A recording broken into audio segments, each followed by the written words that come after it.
I cannot believe we're on week 22 already. This is the classic French week, in case you didn't hear, and two things were super close in the poll, and since I couldn't be live this week, I picked to do the Saint-Honoré, which I consider a French cake, though perhaps it's not considered a cake. You slice it when you eat it, and it's free form, so a French cake week, basically it is. And next week we'll do the tarte tartane, which sort of came in first, but I think that one will be much better live than the Saint-Honoré. If you don't know what a Saint-Honoré is, it is absolutely gorgeous. Google it right now, or like speed to the end of this and then come back to the beginning.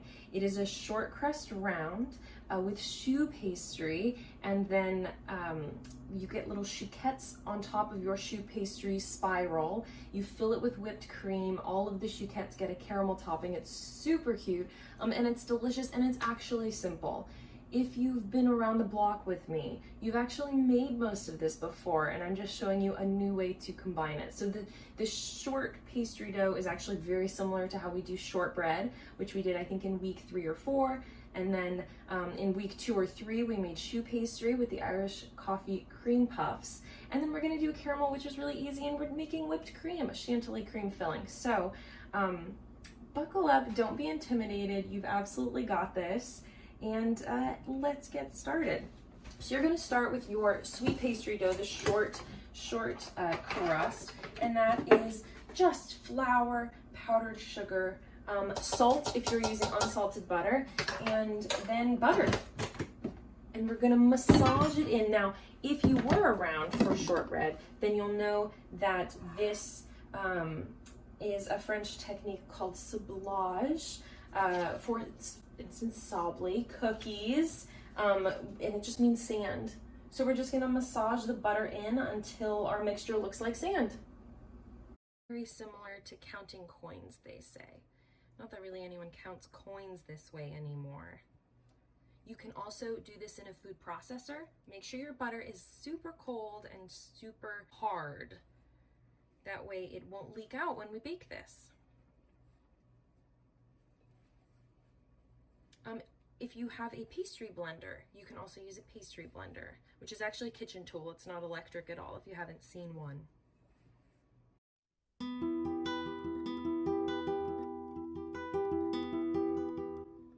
And you'll know this is ready when you squeeze it together and it holds its form just before it crumbles apart like this. See, it's not even crumbling apart. Look at this, very sandy. Next, you might remember the frissage method. You're gonna pour your mixture out onto your surface, and using the heel of your hand, you're going to press the dough into your surface and scrape it. This is frissage. So now we've done sablage and we're doing frissage. Lots of French techniques today for our classic French week.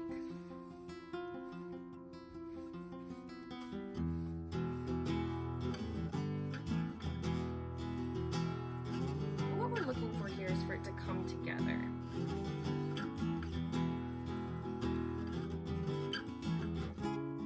Okay, it's almost there, and so now's the time. Make a little tiny well in the center and grab an egg.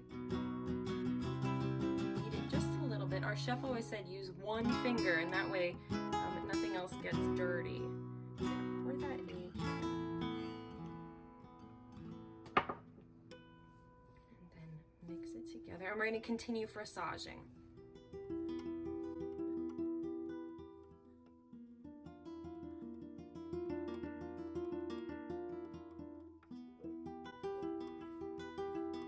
Egg is super important in pastry for a few reasons.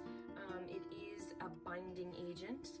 It adds color, which is fantastic, and then it actually adds such a nice richness, especially the yolks. And this is just one yolk that we put in today. If you put in the whites, it's not a problem.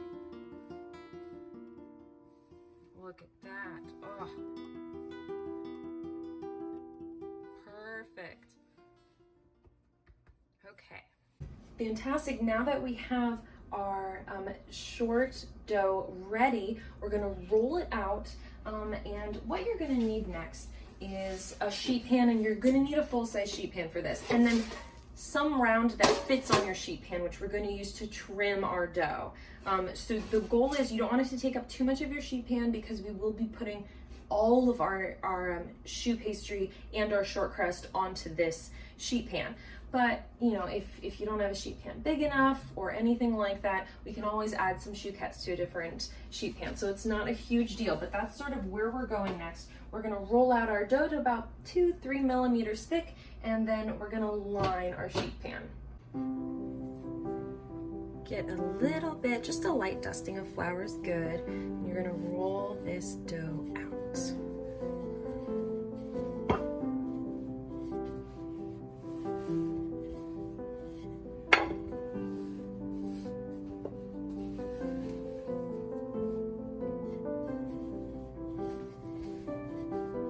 Again, 2 to 3 millimeters in thickness is good. If it tears, no worries.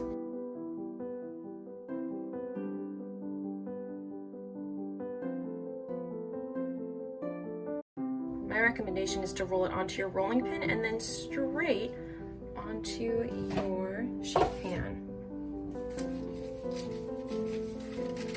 If it gets stuck again, that's absolutely fine. We can fix the patches just by squeezing it together. And I'm a little off center, and that's absolutely fine. Then again, you can use the top side or the bottom. It depends how thick you want it. I'm a little nervous about the space for my chouquettes, so I'm gonna go thin here.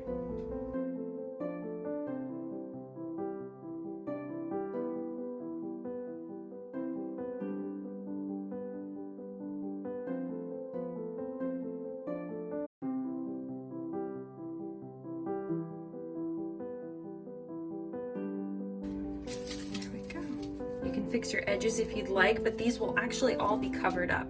Okay, perfect. With your extra dough, you can make some biscuits if you want. It is a sweet dough. It's very similar to shortbread, and it'll taste delicious. Now, I recommend while we make our choux pastry, we let this guy chill out in the fridge. I think dough can always use a good chill rest. The butter is less likely to leak out. You give the gluten time to sort of reset and chill out. So pop it into the fridge just while we're making our choux pastry, which is coming up right now. Okay, now the thing about choux pastry is I always recommend having everything ready to go before you begin, because it can move fast, and we want to move fast with it if your dough is working quickly. But first of all, let's set our ovens preheating to 350 degrees. As soon as we're done with the choux, we're gonna pipe it onto our short crust, and then we're gonna pop it in the oven. Choux prefers to be cooked when it's warm, and so we're gonna do our best to get it there. Now, for the choux, a little bit different than last time. We actually have milk in this one. Put your wet ingredients, that's gonna be your milk, water, your butter, onto this stovetop over medium heat. And we want them all to melt together. And then as soon as those melt, actually, is when we're gonna add in our granulated sugar and our salt. And if you're using salted butter, you can cut the salt in half, you can omit it, it's totally up to you. My butter is super soft. And then while that melts, those things that you wanna have ready are your flour and your eggs. If you remember when we made choux pastry for the cream puffs, the eggs, the quantity, it's a hit or miss. It depends what's going on in your kitchen, your ingredients. Those are constantly changing. Humidity levels, so we'll see if we need all 4. Sometimes it's 3.5, sometimes it's 3. Sometimes you actually need an extra one. I don't think that'll happen today, but just have some eggs on the side ready to go. You might have seen my post about this week's. I posted a photo of me from 7 years ago. I am aging gracefully. I don't think I mentioned that was the first time I made a Saint-Honoré, and the caramel's totally burned on it. But I don't think I mentioned the fact that our final was a Saint-Honoré. And the final consisted of, you had to have a couple different recipes memorized, like ingredient quantities memorized, which I think is really needed. I mean, I still go off recipes now, but you get so familiar, you can just make some things by memory, but to have to memorize them, I don't know, it's better to do it in practice. And then we knew it was going to be one of 3 recipes, I think. And so I ended up with Saint-Honoré. I think the class might have been split into 2 per section. There were a couple sections of pastry going. And I was thrilled when I saw it was the Saint-Honoré. I feel like the Saint-Honoré was the first thing I made in school that I was actually proud of. Burnt caramel and all. One item that I just forgot to put on the list was a de croix. And I love de croix. They're beautiful looking. If we make de croix, I'm gonna have Jacob come back and show you how to make marzipan roses. Okay, my butter has melted. I'm gonna add the sugar and the salt. It's not very much, not too much. And we're gonna look for this to come to a roaring boil. And for those who don't remember, this is your first time making choux pastry, 1, fantastic. It's not as hard as it seems. 2, the plan here is it's gonna come to a rolling boil, roaring boil, broiling. We're gonna add all our flour in, and then we're gonna actually pull it off the heat and mix. We're gonna stir until I'm getting something put on top of my marble here. We're going to stir off the heat and really incorporate the flour. We're gonna put it back on the stove for 10 seconds. We want that flour we wanna make sure it's cooked. Although choux twice cooked because it does go into the oven. And then we're gonna start adding our eggs one by one. And as we add them one by one, we're going to see if we're getting it back to the texture it was before we put the egg in. And if it does, that's how you know you need to add another. Our oven's ready. While this is getting to a boil, one thing you can get ready is you will need a piping bag and a large circular tip. If you don't, it's the plastic bag, you can cut off the end. It doesn't matter how uniform. It matters that things are uniform, but it doesn't matter that they're all, perfectly spherical. That's totally fine. You use what you have. I'm just about there. Don't forget, leave your burner on just for a little spell, even after we pull it off the heat, because we're gonna put the flour in, and then we're gonna put the whole thing back on. If it's a rolling boil, that means your spatula can't stop it from boiling. And this is milk, so you have to keep an eye on it. Okay, here we go. Off the heat as soon as it's rolling, and then add all your flour in at once. Give it a good stir. And you want to be quick about this, and you want to be aggressive with it. Okay. And it's gonna look like a paste almost. That's okay, that's how it should look, okay? So we're gonna bring it back on the heat for 10 seconds. 9, 8, 7, 6, 5, 4, 3, 2, 1. Burner off the heat. Okay.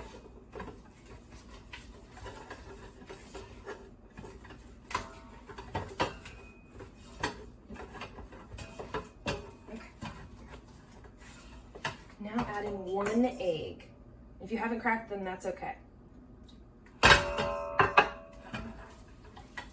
Add 1 egg and stir it well. You don't want the egg to cook outside of the pastry.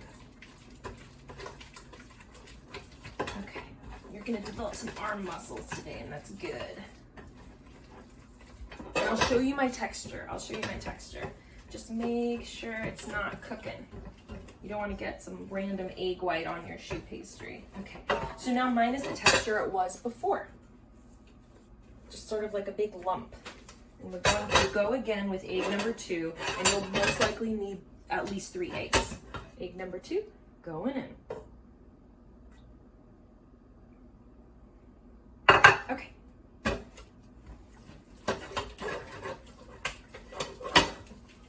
And you can do this in a separate, if you want to pour your choux out and put it in a separate bowl to do the eggs, that works. I've decided my ramekin wasn't having it. That's better. Okay. Okay.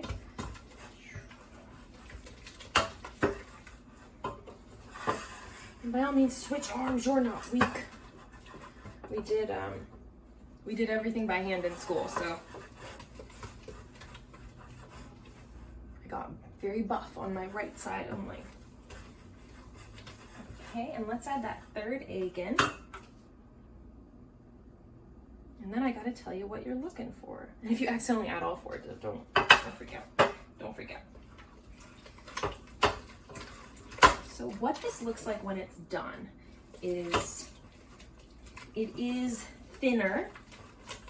We thinned it out with some egg.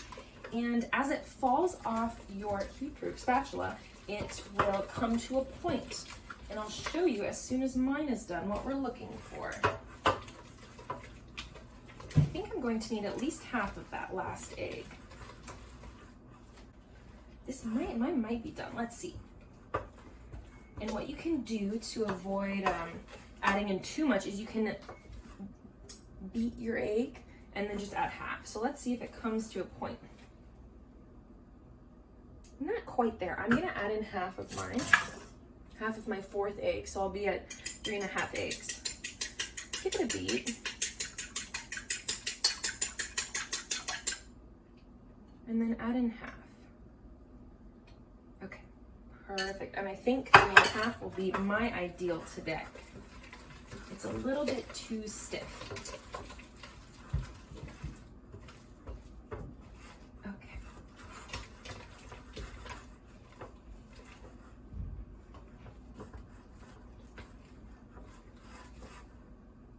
Let's see. Let's see if I do need that extra half. It should be thick. It's going. Oh, see that? That's exactly what we're looking for. And if you want an up-close view of what this looks like,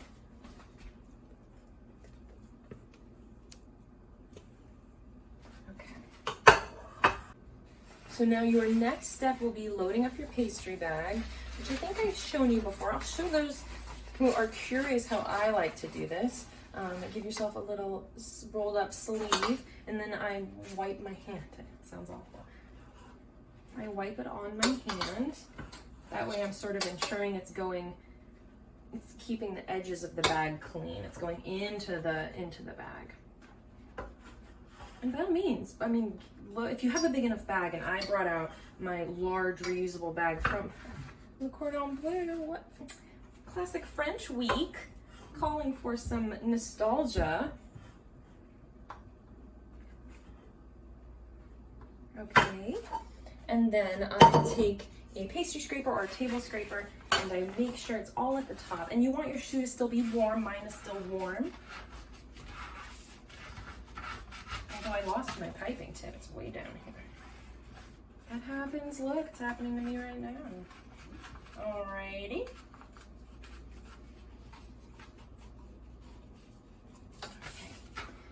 And then we're going to pull our short crust out.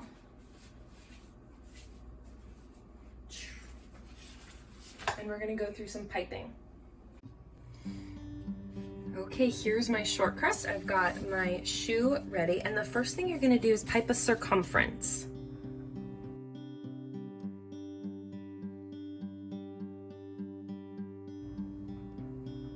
And you want it as even along the edges as possible. Mine, for instance, is a little big over here. Then you're going to do a spiral in the center and you're going to crush it at the end.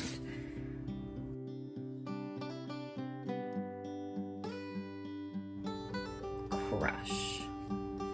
Okay? And now you're going to use your extra space to pipe some chouquettes.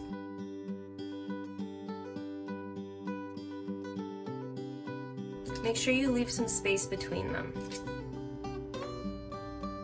And if they have a little tail, that's fine. We're going to egg wash and we're going to pat them down.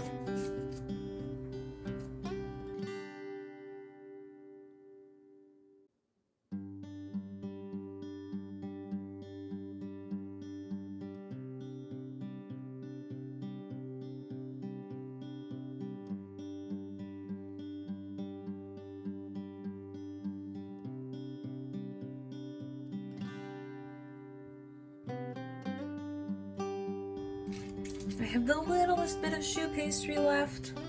Maybe I'll try and squeeze one in right here. Okay. Next, take some egg wash. Please don't judge my ability to beat eggs. It's actually a problem. I don't know how to beat eggs well.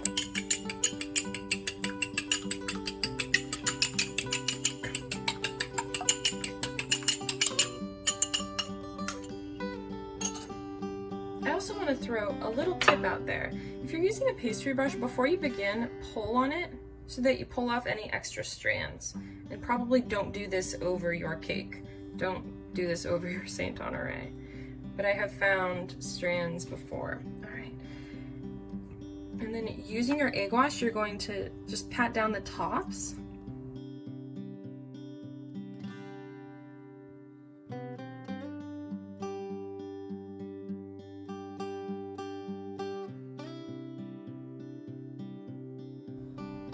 This guy needs some side love.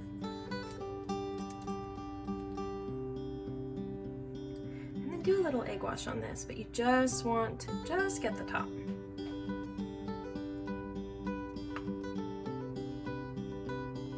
Okay. And then last but not least, grab that fork that you beat with and do just a quick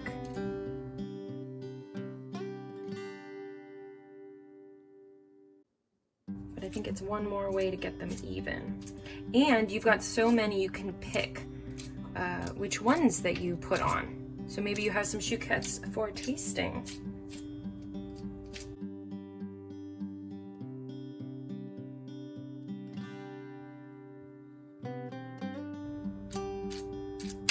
Okay, and now we're ready to bake. It's gonna take 25 to 30 minutes. It's been a half hour, let's see. Ooh, I'm gonna show you what I have. Be careful that they don't deflate. Mine are just a little blonde, so I'm going to be going for maybe 5 more minutes. Oh, it looks wonderful though.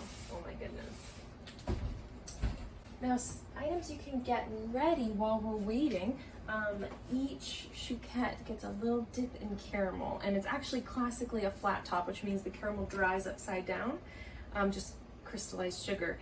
And so you're going to need some parchment, and we're going to very lightly grease it. You can do this on a sheet pan. I'm doing it for mobility's sake, but you can just do it on the countertop too. Also, grab a pot.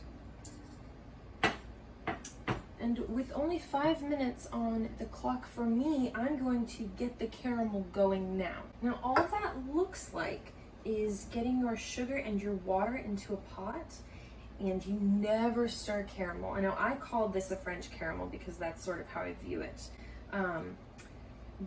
But if you stir it, and it's just sugar and water, if you stir it, the sugar could crystallize, and that causes problems. Once you have your sugar and water ready, you're gonna turn on your burner to medium, low, medium, and you're just gonna let this sit. Now I have some sugar crystals around the edges here. The best you can do with something like that is to brush them down with a wet pastry brush. I'll show you right now. Just like this, to reincorporate them. You never stir caramel. It's like my biggest thing aside from offsets, and I don't make caramel very frequently. So what we're waiting for this to do is to turn amber, and especially in this pot, my copper lined pot, as soon as it starts turning, you're going to want to take it off the heat, because you can always get it a little darker, but you can't go back, hence my burnt caramel in my practical that day. I should tell you, in the final, I undercooked my caramel. It was very blonde, but it worked. The chef said, oh, this is a very blonde caramel. I have gone 5 more minutes, and I'm gonna check my shoe. These are so cute. Okay, I'm gonna show you. Oh my gosh, da da da. Aren't these just adorable? So turn off your oven, and now this is what happens next. We're building our cake on top of our base here. So if this isn't where you want your base, as soon as it cools down a little bit more, we're going to transfer it, because I don't want to build it on this sheet pan. So we're going to take each of these little chouquettes, and I'm calling them chouquettes even though they don't really look like chouquettes, because classically, I've seen this a couple different ways now. Classically, the base pastry is a short pastry, which is what we made today. I've seen it done with puff pastry. I've seen it done with a couple different things. I think this is classic because this is how I learned it in Paris. So that's my take on it. And these are not filled. These remain, these hollowed out nicely. These remain hollow. So you're welcome to fill them. You're welcome to make them profiteroles, cream puffs, week 3, I think. Maybe week 2. But you don't have to. And like, I've made plenty here. And so I got sort of a little baby one here, and I've got sort of the jumbo one here. Those we can set aside. We just need enough for the outside edge, that perimeter of choux on the edge of our short crust. Some of you who joined markets might recognize this beauty. I thought that my French cake deserved a cake stand. And now don't forget, lightly grease your tray. I actually did some very light spritzes and then I rubbed it in by hand because you just want the smallest bit of grease on there just to make sure that you're really cool. Wait till you see them caramel flat tops come out cleanly. Now my caramel is just beginning to turn a very light shade of, I don't even know what, barely yellow. Now if you're very nervous about uneven cooking, the best you can do is just lift up your pan and swirl. Swirling is caramel's best friend. It hates sticks and spoons and anything that agitates it. We want this to go as evenly as possible. At this stage, it is worth your patience. I feel like I don't say that often. I should tell you that Saint-Honoré is the patron saint of pastry chefs. Look at us today. I learned that while it was in the oven. I thought I should look it up. I am going to move my base. Move all your little chouquettes aside. It's these little things you're never sure you'll have to do on camera.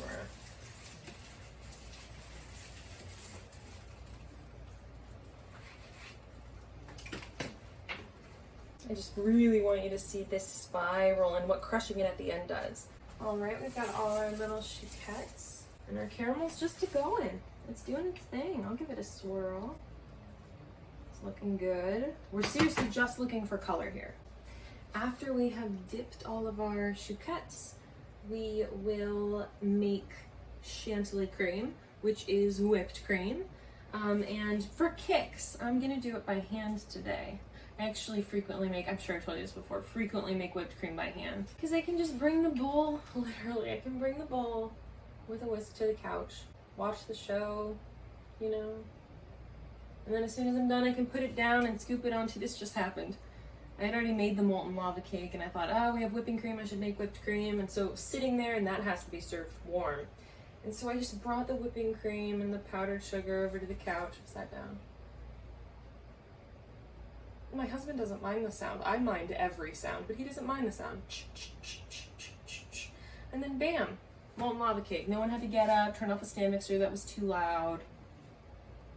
And you'll notice mine is certainly, it'll get more viscous. And that's gonna happen, it's gonna thicken.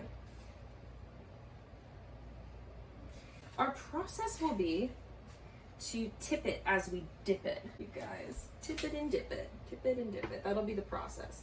And you can even throw out the ones you know you don't want to. And you can measure it now too. How many do I think I will need with these little guys? And they don't have to be right next to each other. You can leave a little bit of space. You can get creative. You can sort of space them out. If you're going to space them out, I recommend you do them opposite sides at a time so that you don't totally mess up spacing. Gosh, I'm only going to need 14, maybe 15. I'm going to separate them out now. What are my most even ones? I go for even. 1, 2, 3, 4, 5, 6, 7, 8, 9, 10, 11, 12, 13, 14. I'll grab these two as well. Let me do that guy. Well, alright, these. So these are my extras. I should try one, don't you think? Especially this baby. Well, first, should we see if it hollowed? It's going to be tough to do. It did. It hollowed.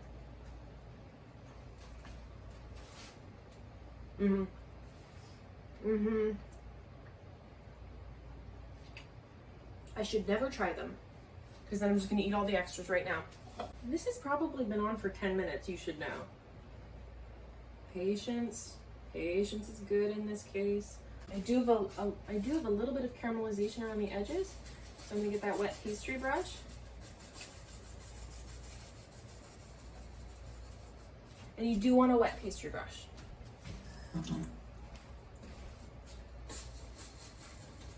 Oh, I'm not sure you can see mine's amber. I want it darker than this. This is probably where I stopped in my final. It's nerves, you know? Nerves. The first day of class, our chef sort of asked, "Why are you here?" And I said, "I want to see if I can do it." And he said, "You can." And I totally believe that. I don't think I believed it then, but anyone can cook ratatouille. Anyone can bake.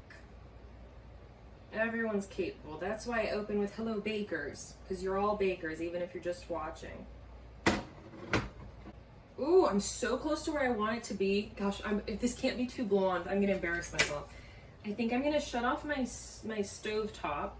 It's very hard for me to show you exactly what color I'm working with. It's pretty blonde, but once it's amber, once it's thickened together at the bottom, I've sort of got this golden honey color, maybe a little lighter. A little lighter. Well, we don't have, this might be like clover honey, now that I can tell you what the difference is. And then you can use gloves if you're very nervous. Sugar burns hurt the worst. I'm not going to tell you differently. If you get this on your hand, it'll hurt. Sugar burns hurt because once it gets on your hand's a lot cooler than it is. It's going to crystallize on your hand and it's going to stick there. And so it's going to continue burning. So be very careful. That's what I mean. Sugar burns hurt a lot. So this is our, after all of that, this is our process. Take a chouquette, lean your pot so you've got something to work with. Don't burn your hand. Get a good amount of caramel on there, pull it up, and then you're gonna set it caramel side down. And that is what's going to create the cute flat top. Caramel side down. You don't want this dripping down. I don't even know how anyone does this with caramel side up, but I've seen it a lot recently. I know, I just shook my head, I shouldn't. Everyone can do whatever you want. I have to tell you, I don't have the proper piping tip today and I'm devastated. I left it in the kitchen. So you won't be seeing the classic piping technique for Saint-Honoré, and I'm so sorry about it. I am bummed. Another idea, I'll tell you, is to put something underneath it so that it's permanent, something that'll stick. So that it's maybe my pan, yes. So that it stays bundled in the side there. And this caramel is actually perfect. It's golden. And we are supposed to use some extra caramel to stick these on. I think I've become a bit of a snob, at least when it comes to classic French pastry. And I don't know everything at all. I just feel like if the Cordon Bleu said it, it's good enough for me. I'm gonna listen to them. I have a thing about this with Madeleines. I think the bigger the bump, the better, the Madeleine. That's truly what I think. And I recently, you might have seen, I added it to my stories. I recently saw a post from the Cordon Bleu Paris, and they were just talking about, they have the cutest cafe. You know what, I haven't seen their new cafe. They had a very cute cafe in the, golly, it was the Winter Garden when I was there, but they moved locations. And so their cafe has Madeleines, and they're just the biggest bump, and it got me so excited. One of the places I worked at liked to overfill the Madeleine molds and then was never seeking a bump, and it's an elusive thing, the bump. It can be really hard to get the bump. And if you don't know what I'm talking about, go Google, I don't know how you're gonna find it. Go to the Le Cordon Bleu Paris Instagram page and you'll see what I'm talking about. But it takes some effort to get a bump. You have to shut the oven off. One time we'll do Madeleines. You do need the mold though, I'd recommend it. We'll do Madeleines, and sometimes you don't get the bump, and that's okay. Or your bump's not that strong. Okay. So these are all sitting. I'll see if any of them are done. So it is pretty blonde. This is a classic top, that flat top.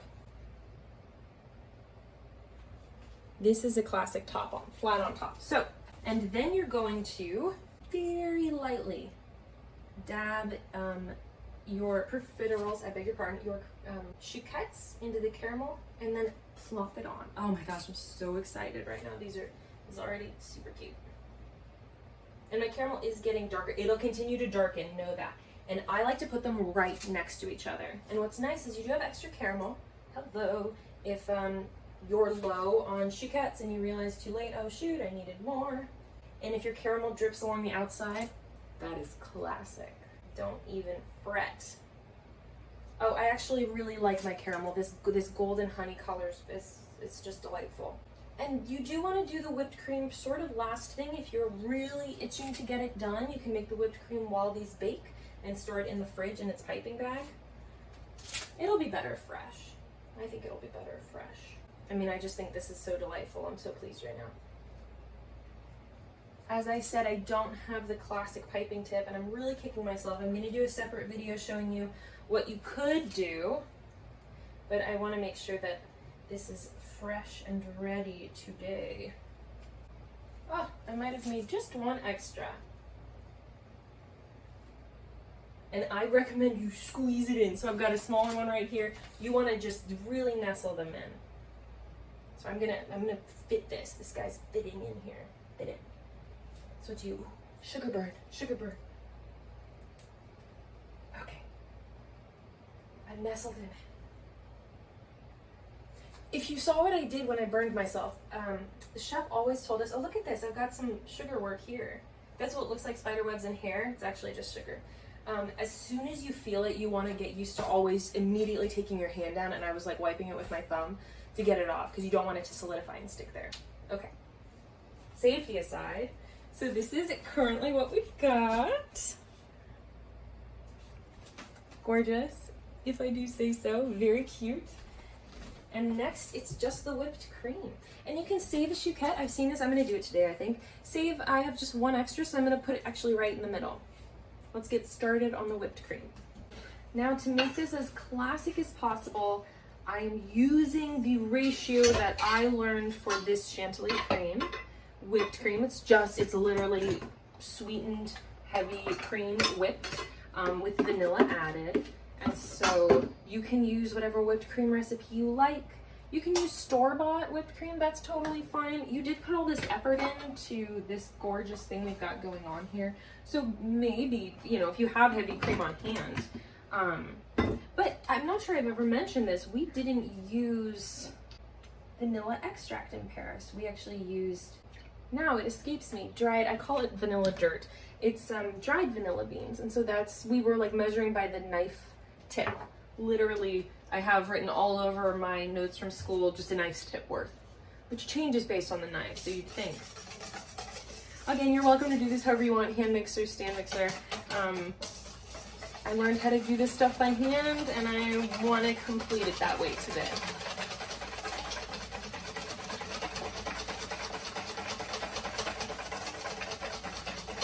I do want to mention that if it's super hot where you are, it could curdle and separate, and there's no coming back from that really, so just be aware.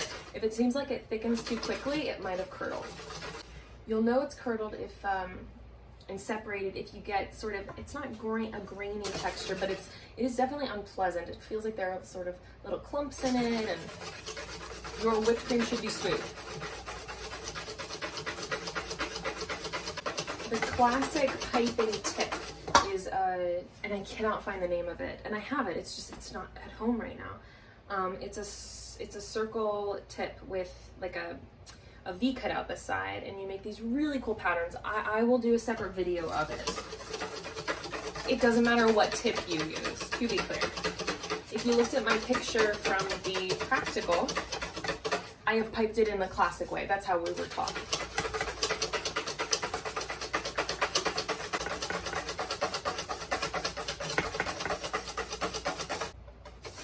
I would recommend beating this until it's stiff and firm and pipeable, holds its shape. That's what you're looking for.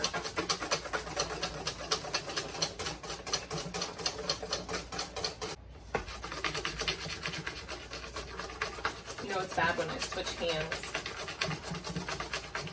Some thoughts on whisking by hand, if you want to know. I'm almost there. You don't have to always do this. I've seen chefs do this, up and down, back and forth. Sometimes I just like to let it fall, and I'm just whisking at the bottom, the base. We're almost there. It is very warm in here, so I think this will fall quickly. I gotta pipe this soon.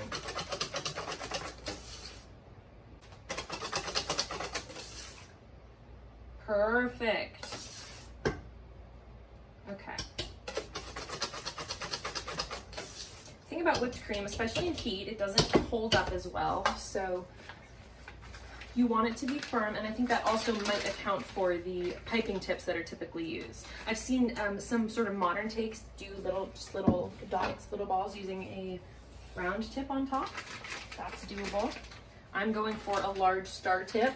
For kicks, I might do just individual little swirls. The thing about this is typically you don't get like long pieces of piping or large flowers. Typically you do get a small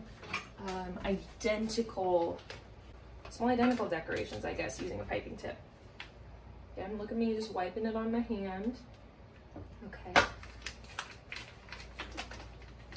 I accidentally bought the wrong size piping bags like 6 months ago, and I'm trying to use them all, so these are very tiny piping bags. Okay, maybe do a test so you can see what yours look like. Oh, this is gonna be really cute. I'm gonna do just a little like that. And feel free to fill it as much as you want. And I mean, maybe fill the whole center, but its height is totally dependent on you. So I might actually build up a little bit. This is your filling, so just keep that in mind. This is the cake filling. Everything else is choux pastry and short crust sweet. The classic design is super cool. It involves, I think the classic design is very modern looking. It's almost like a row of fins in the water or waves. And it's very beautiful. So I've got some holes, so I'm gonna build it up just a little bit. And you do want it as even as possible. I'm going to do a few more. Plus, you should know that piping covers up a multitude of sins. So like, I don't like the way one of those turned out. Well, I'm going to pipe directly over it. You can also, it's not that easy with what we're working with today. You can always wipe off what you've piped. Typically that works fine unless you're doing maybe colored buttercream on colored buttercream. You might actually be able to do it then. You just don't want to put that back in your bowl. All right, let's cover up some of these sins. I like the height I'm giving it. This is not, what I'm doing it is not classic whatsoever, but it is sort of fun. You know, sometimes you're watching like baking videos and you're like, just stop already. Or you're getting your hair done. Are you guys feeling that right now with me? Just stop already. I think it's adorable. I'm so pleased, and I'm gonna put my last little shoe right in the middle. Voila.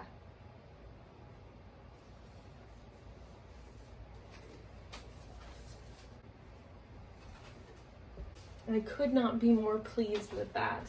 It is just perfect. Oh my goodness. And I'll show you what a classic piping looks like, but what fun to do something different. I put on the lid for kicks. Let's try this. Oh my gosh, I've never been so nervous. I think I was probably more nervous when I was in school. I'm gonna give myself, I'll leave that for Josh. I'll give myself too little. Oh my goodness. And I still don't have, gosh, I yell at you guys about, well, I'm gonna use an offset. I still don't have a, what is that called? Oh my goodness. Can we talk about this for a second? Is that not precious? Oh my gosh, and everyone gets two little profiteroles. Okay, let's see.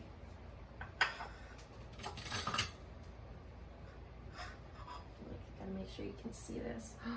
The bottom crust cuts so cleanly.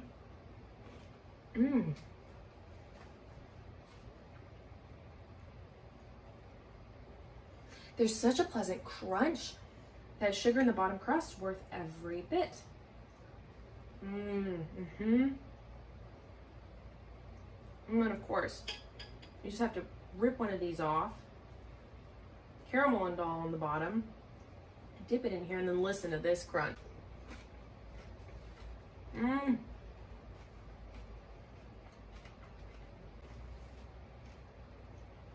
I'm eating this whole thing in front of you, I gotta stop. I would eat that for breakfast. It is so light. It's not decadent. It almost lifts you up instead of weighing you down at the end of a long meal. This is just so light. There's so much air because of the choux. We've got a nice short, so it's buttery crust at the bottom. And then that caramel takes it over the top with this sort of sweet, gosh, I was gonna say caramelly, almost a brown sugar molasses flavor. It's absolutely delicious. Absolutely delicious. You have to try making it. You have to. Thank you so much for joining me today. I will be live next week. We are doing a tarte tatin, a classic. I'm gonna do it as classic as I possibly can. Again, if I forget something, there's no piping in that, but if I forget something, we'll modify. That's the point here.